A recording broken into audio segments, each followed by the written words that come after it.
Mula pa noon, fishing has been a major source of living sa Lingayen. At ang bagoong production ay naging another source of livelihood dito. Kapag sinabing bagoong, ang Lingayen ang nangunguna sa buong bansa. At ito ang ating tatalakayin ngayon, ang industriya ng bagoong sa Lingayen, Pangasinan.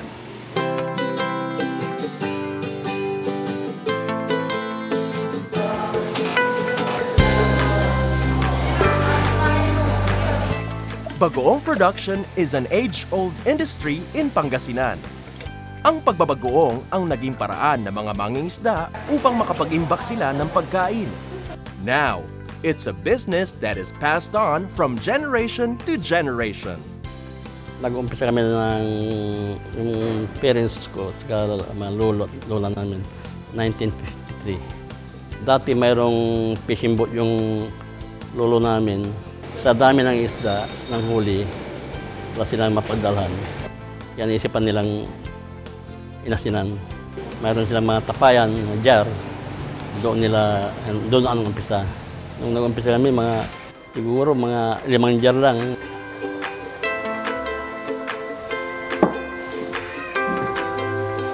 Ang PG Bagoong ay isa sa mga naunang nagnegosyo ng bagoong sa Lingayen. Sila pa rin ay naniniwala na mas masarap at mas mabango ang bagoong na fermented sa earthen jars o tapayan, kung kaya't sila ay nananatili sa ganitong pamamaraan. While others use tanks and containers because of high production requirements. Quality and cleanliness remain the priority of bagoong producers in Lingayen. Kaya naman, they also introduce new packaging for consumers' convenience. At ang Jess Bagoong ay isa sa mga naunang nag-introduce ng pouch packaging. Yung sa packaging po kasi dati kasi 'di ba usually naka-earth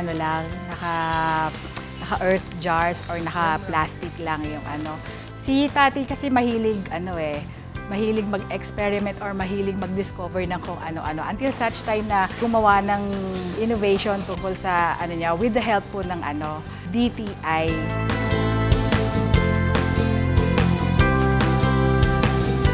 Gaya ng ibang negosyo, ang bagoong business ay nakasalalay sa business sense ng may-ari, tulad ng tamang kaalaman sa management and marketing. Isa dyan ang JB Bagoong, isang commercially stable business at masasabing isa sa pinakamalaking bagoong producer ngayon sa Lingayen. Ano ang kanilang sikreto? To serve all types of market. Kung kaya't meron silang iba't ibang classification ng bagoong na pagpipilian ng kanilang mga consumers. Gumawa ko ng separation ng Class A at saka Class B. May Class A tayo na presyo, medyo mataas nga lang. We have to be honest sa mga customer natin na kung sinabi mong Class A talaga yan.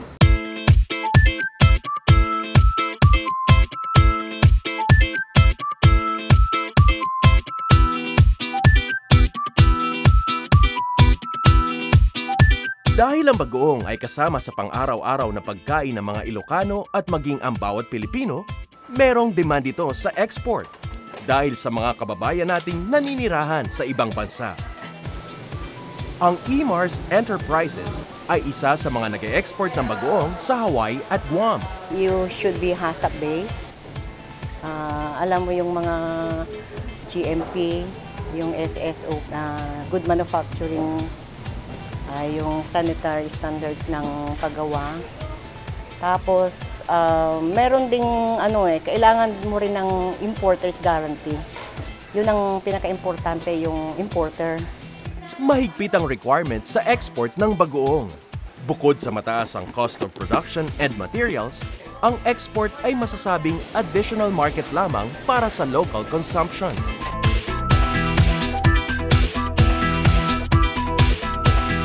Dahil kilala ang bagoong, hindi na kailangan ang promotion para dito.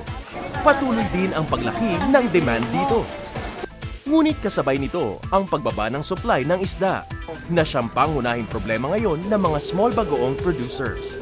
Dati maraming supply ng isda, pero sa ngayon medyo ang supply pa konti-konti, kaya doon kami nahihirapan sa paggawa ng bagoong.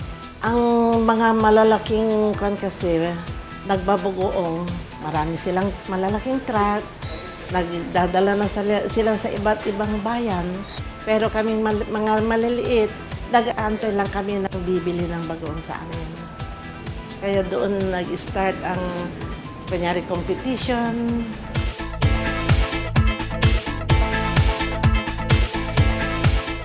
Even if there's a decrease in supply of raw materials, patuloy pa rin ang suporta ng LGU ng Lingayen para sa one town, one product nila, ang bagoong. For this year, since may ordinansa kami na i-promote na ang bagoong as our product sa Lingayen, we are going to have a month-long trade fair sa munisipyo, coupled with a celebration during the town fiesta. Talagang ipopromote namin yung bagoong. Kasi itong talaga industriya na ito ang nagbibigay ng labor, ng trabaho sa aming mga kababayan. Mataas ang demand ng bagoong, ngunit kulang sa supply ng raw materials. Isa itong good problem ng bagoong industry ng Lingayen. Maaaring disadvantage ito para sa mga small players. Pero ito rin ay isang malaking challenge upang pagbutihin ang business management at marketing para mapakinabangan ang stable at patuloy na paglaki ng merkado.